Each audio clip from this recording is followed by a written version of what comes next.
ऐसा माना जाता है कि भगवान विष्णु जब जब सांस लेते हैं इस संसार का जन्म होता है और उसी सांस के खत्म होने पर ये सब कुछ भगवान विष्णु में मिल जाता है। लेकिन सवाल ये उठता है कि ये सारा ज्ञान आया कहां से, हम इसके बारे में कैसे जानते हैं?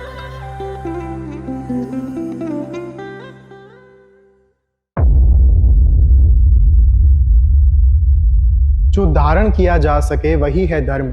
धर्म कोई संकुचित विचारधारा नहीं होनी चाहिए, धर्म कोई निश्चित सीमा रेखा में बंधी हुई व्याख्या नहीं होनी चाहिए, या फिर धर्म कोई कट्टर विचारधारा नहीं होनी चाहिए कि अगर आप इतना इतना इतना पालन कर रहे हैं तो ही आप धार्मिक हैं, अगर आप इतनी चीजें नहीं कर रहे हैं, अगर आप दूसरे किसी बिलीफ का, दूसरे किसी मान्यता का पालन कर रहे हैं तो आप धार्मिक नहीं हैं। सनातन धर्म, इस शब्द का सबसे पहला मेंशन हमें गीता में मिलता है। जब श्री कृष्ण अर्जुन को धर्म का ज्ञान दे रहे थे तब उन्होंने इस शब्द का इस्तेमाल किया था। लेकिन क्या हिंदुइज्म और सनातन धर्म एक है या इसमें कुछ फर्क है? जितना हम समझ पाए हैं, हिंदुइज्म एक नाम है। इस नाम के पीछे का कारण एक नदी हुआ करती थी जिसका नाम था सिंधु। कैलाश पर्वत से होती हुई ये नदी पंजाब में 5 नदियों का संगम बनाती है और इसी सिंधु नदी के पास रहने वाले लोगों को सिंधु कहा जाता था।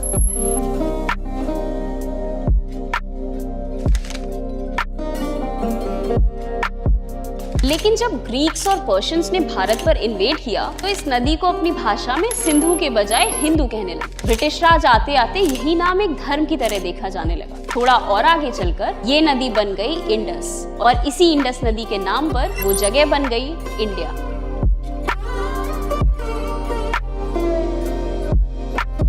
तो अगर शॉर्ट में समझा जाए, हिंदुइज्म कोई धर्म नहीं है बल्कि एक नदी के पास रहने वाले लोगों का नाम था।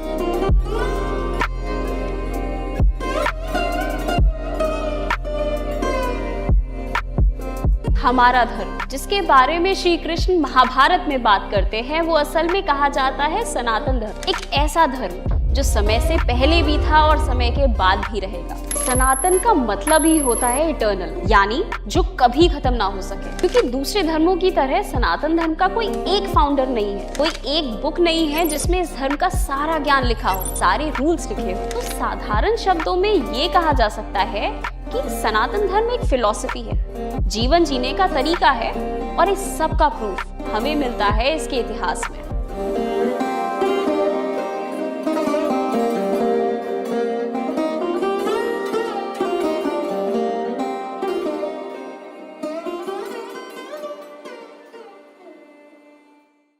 सनातन धर्म की हिस्ट्री को अगर ट्रेस किया जाए तो सबसे पहले बात आती है वेदों की। हमारे वेद ही हमारे इतिहास के सबसे पुराने टेक्स्ट है और हमारे धर्म की नींव भी। ऐसा माना जाता है कि वेद अपौरुषीय हैं, यानी इन्हें किसी इंसान ने नहीं बनाया। ये ज्ञान कुछ महाज्ञानी ऋषियों को प्राप्त हुआ जो उनके शिष्यों द्वारा ट्रांसफर होता गया। पर ये सब वर्बली होता था। कई सदियों तक ये सारा ज्ञान लिखा ही नहीं था और आखिरकार ऋषि वेद व्यास ने इन्हें इकट्ठा कर एक स्ट्रक्चर दिया और 4 वेदों में इन्हें बांट दिया: ऋग्वेद, यजुर्वेद, सामवेद और अथर्ववेद। ये बातें सुनने में शायद इतनी बड़ी ना लगे, लेकिन हमारे वेद दुनिया के सबसे पुराने टेक्स्ट में से हैं। करीब 4000 साल से भी ज्यादा पुराने हैं। इन ग्रंथों में जो ज्ञान छुपा है उसे आज तक हम समझ नहीं पाए। कई बार ऐसा भी हुआ है, जब साइंस कोई बहुत बड़ी डिस्कवरी करता है तब पता चलता है कि हमारे वेदों में ये ज्ञान पहले से ही था। जैसे पृथ्वी का गोल होना, अलग अलग प्लैनेट्स, पृथ्वी से सूरज का डिस्टेंस, कॉन्सेप्ट्स जैसे मल्टीवर्स और क्वांटम मैकेनिक्स,